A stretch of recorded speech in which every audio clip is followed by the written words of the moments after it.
everyone, welcome back to my channel. நம்முடைய சேனல்ல இன்னைக்கு ரொம்பவே சூப்பர் டேஸ்டி ரெசிபியான ஒரு ஸ்வீட் ரெசிபி தான் பார்க்க போறோம்.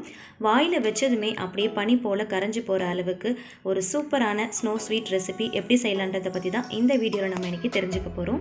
வீட்ல இருக்கிற வெறும் 5 பொருளை வச்சு தான் இந்த ஸ்வீட் ரெசிபி நம்ம பண்ண போறோம். இத செய்யிறது ரொம்ப ஈஸி. கிட்ஸ்க்கு ரொம்பவே பிடிச்ச மாதிரியான ஒரு ஸ்வீட் ரெசிபியா இது கண்டிப்பா இருக்கும். இப்போ இருக்கிற இந்த லாக்டவுன் சிச்சுவேஷன்ல வீட்ல ஏதாவது ஃபங்க்ஷனா நீங்க வெளியில வாங்கணும்ன்ற அவசியமே கிடையாது. நம்ம வீட்லயே செஞ்சிரலாம். இந்த ஸ்வீட் ரெசிபி பண்றது ரொம்பவே ஈஸிங்க. பொருளும் வீட்ல இருக்கிற பொருளை வச்சு நம்ம செஞ்சிரலாம். ரொம்ப ஃபாஸ்டா குயிக்கா செஞ்சு முடிச்சிரலாம். பார்க்கிறதுக்கும் ரொம்ப அழகா இருக்கும். டேஸ்டும் செம்ம அட்டகாசமா இருக்கும். இந்த ரெசிபி எப்படி செய்யலாம்ன்றது இந்த வீடியோ மூலமா தெரிஞ்சுக்கலாம். வீடியோக்கு போறதுக்கு முன்னாடி உங்க எல்லார்கிட்டயும் ஒரு அன்பான சின்ன ரெக்வெஸ்ட் இருக்கு ஃப்ரெண்ட்ஸ்.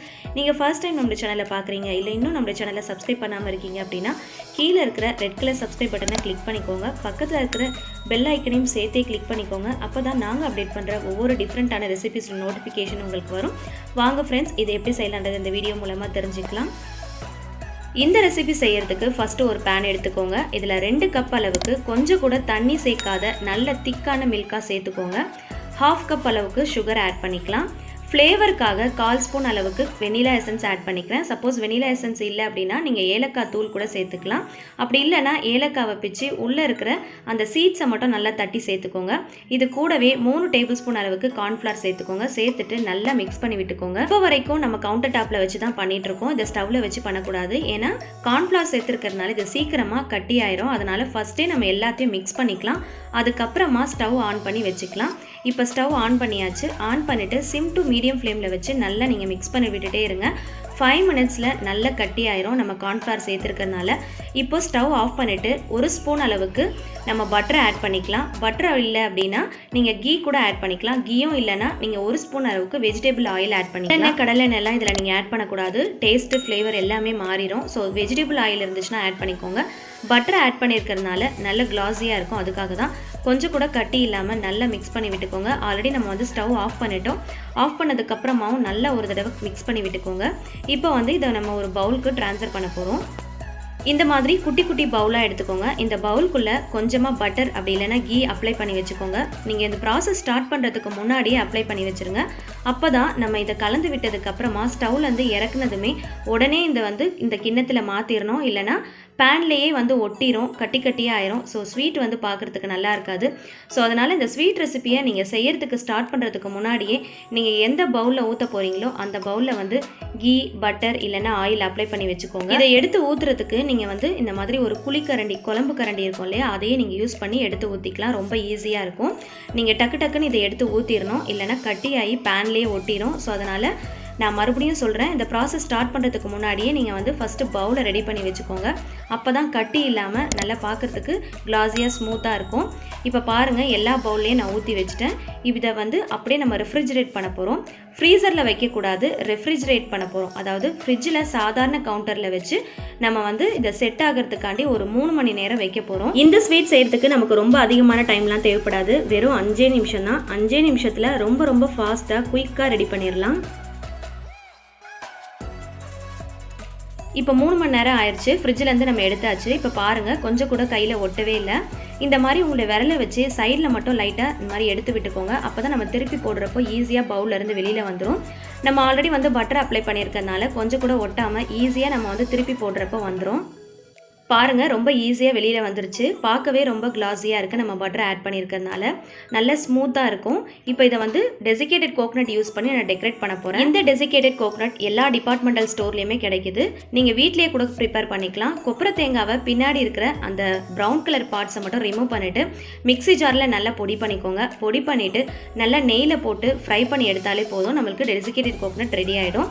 சப்போஸ் இல்லைன்னா நீங்கள் வந்து ஷாப்பில் கூட வாங்கிக்கலாம். அப்படி உங்களுக்கு வந்து கொப்பரை தேங்காய் கிடைக்கலன்னா நீங்கள் சாதா தேங்காவை கூட பின்னாடி இருக்கிற அந்த ப்ரௌன் கலர் பார்ட்ஸை மட்டும் ரிமூவ் பண்ணிவிட்டு நல்லா மிக்ஸி ஜாரில் போட்டு பொடி பண்ணி எடுத்துக்கோங்க. கீழே வந்து நல்லா ஃப்ரை பண்ணிக்கோங்க. இந்த டெசிகேட்டட் கோகனட் வச்சு நம்ம ஃபுல்லாக டெக்கரேட் பண்ணுறப்போ பார்க்குறப்போ அப்படியே ஸ்னோ மாதிரியே ஃபீல் ஆகும். கிட்ஸ் எல்லாருமே ரொம்ப லைக் பண்ணி என்ஜாய் பண்ணி சாப்பிடுவாங்க. இந்த டெசிகேட்டட் கோகனட் யூஸ் பண்ணுறதுனால டேஸ்ட்டும் ரொம்ப சூப்பராக இருக்கும். இதே மாதிரியே நம்ம எல்லாத்தையும் செஞ்சுக்கலாம். இந்த மாதிரி உங்கள் வீட்டு குட்டீஸ்க்கு கொஞ்சம் டிஃப்ரெண்ட்டாக செஞ்சு கொடுங்க. ரொம்ப லைக் பண்ணி என்ஜாய் பண்ணி சாப்பிடுவாங்க. இந்த ரெசிபியை பொறுத்த வரைக்கும் கார்ன்ஃப்ளவர் ரொம்பவே இம்பார்ட்டன்ட். கார்ன்ஃப்ளவருக்கு பதிலாக மைதா மாவு இல்லைனா கோதுமை மாவு ஆட் பண்ணலாமான்னு கேட்டிங்கன்னா கூடவே கூடாது. கார்ன்ஃப்ளவர் ரொம்பவே முக்கியம். இந்த மாதிரி கொலகொலப்பாக வளவலன்னு வரணும் அப்படின்னு நினச்சிங்கன்னா கார்ன்ஃப்ளவர் வந்து கண்டிப்பாக ஆட் பண்ணணும். இந்த ஸ்வீட்டில் வந்து இதுதான் ரொம்ப ரொம்ப முக்கியமான பொருள். இதுக்கு ஆப்ஷனலாக வேறு எதுவுமே ஆட் பண்ணக்கூடாது. நீங்கள் வெனிலா எசன்ஸுக்கு பதிலாக ஏலக்காய் கூட ஆட் பண்ணிக்கலாம். ஏன்னா வந்து அது ஃப்ளேவருக்காக தான் நம்ம ஆட் பண்ணிக்கிறோம். பட் வந்து கார்ன்ஃப்ளவருக்கு ஆப்ஷனலாக வேறு ஏதாவது ஆட் பண்ணலான்னு கேட்டிங்கன்னா கண்டிப்பாக கூடவே கூடாது. இந்த ரெசிபியை பொறுத்த வரைக்கும் கார்ன்ஃப்ளவர் ரொம்பவே இம்பார்ட்டன்ட். இந்த ரெசிபியோட டேஸ்ட் பார்த்தீங்கன்னா கிட்டத்தட்ட அகரகார் வச்சு நம்ம செய்கிற ரெசிபி மாதிரியே இருக்கும். டேஸ்ட்டும் நம்ம சாப்பிட்றப்போ அதே மாதிரி ஃபீல் ஆகும். அகரகர் சாப்பிடணும்னு நினைக்கிறப்போ அது வீட்டில் இல்லைன்னா நீங்கள் இந்த மாதிரி கூட செஞ்சு சாப்பிட்லாம். இதுக்கு மேலே நான் டெக்கரேட் பண்ணுறதுக்கு செர்ரியை வந்து கட் பண்ணி வைக்கிறேன். இதை வைக்கணுன்றது இம்பார்ட்டன்ட் கிடையாது. ஜஸ்ட்டு வந்து அழகாக இருக்கணும் அப்படின்றதுக்காண்டி, ஒரு டெக்கரேட்டிவாக இருக்கணுன்றதுக்காண்டி நான் வைக்கிறேன். உங்ககிட்ட செர்ரி இருந்தால் யூஸ் பண்ணுங்கள், இல்லைன்னா பரவாயில்ல. அதுக்கு மேலே நான் வந்து இந்த மாதிரி பிஸ்தாவை வந்து ஒரு இலை மாதிரி இருக்கணும், ஃபீல் ஆகணுன்றதுக்காண்டி அதையும் வச்சு டெக்கரேட் பண்ணுறேன். உங்களுடைய க்ரியேட்டிவிட்டிக்கு ஏற்ற மாதிரி நீங்கள் எப்படி வேணுனாலும் டெக்கரேட் பண்ணி உங்களுடைய கிட்ஸுக்கு கொடுக்கலாம். அவங்கள எந்த அளவுக்கு என்ஜாய் பண்ண வைக்க முடியுமோ அந்த அளவுக்கு என்ஜாய் பண்ணி வச்சு சாப்பிட வைக்கலாம். ஸோ கண்டிப்பாக இந்த ரெசிபியை ட்ரை பண்ணி பாருங்கள் ஃப்ரெண்ட்ஸ். இந்த ரெசிபியோடைய வீடியோ உங்களுக்கு பிடிச்சிருந்துச்சுன்னா மறக்காமல் இப்போ ஒரு லைக் கொடுத்துருங்க. உங்களுடைய ஃபேமிலி அண்ட் ஃப்ரெண்ட்ஸ்க்கு ஷேர் பண்ணுங்கள். நீங்களும் கண்டிப்பாக ட்ரை பண்ணி பாருங்கள். நீங்கள் எந்த அளவுக்கு க்ரியேட்டிவாக பண்ணீங்கன்றதை உங்களுடைய ஃபீட்பேக்கை என்கிட்ட ஷேர் பண்ண மறந்துடாதீங்க. கமெண்ட் செக்ஷனில் மறக்காமல் சொல்லுங்கள். ஸோ கண்டிப்பாக ட்ரை பண்ணி பாருங்கள். இந்த மாதிரி இன்னும் டிஃப்ரெண்ட்டான புது புது ரெசிபிஸ் உங்களுக்காக காத்துட்ருக்கு.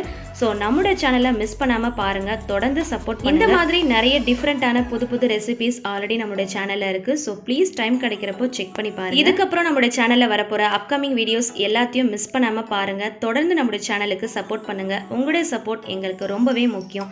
ஸோ ஒவ்வொரு வீடியோவையும் நீங்கள் மிஸ் பண்ணாமல் பாருங்கள். இந்த மாதிரி இன்னும் நிறைய டிஃப்ரெண்ட்டான புது புது ரெசிபிஸோட நம்ம மீண்டும் சந்திக்கலாம். இந்த வீடியோவோட எண்டில் இந்த ஸ்வீட்டை நான் உங்களுக்கு கட் பண்ணி காட்டுறேன். நீங்களே பாருங்கள் எந்த அளவுக்கு சாஃப்டாக ஸ்மூத்தாக இருக்குன்னு சொல்லிட்டு.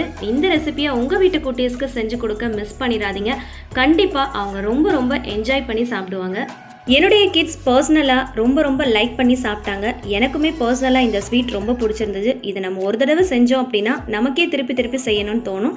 அந்தளவுக்கு ரொம்ப சூப்பரான ஒரு டேஸ்டான ரெசிபி தான் இது.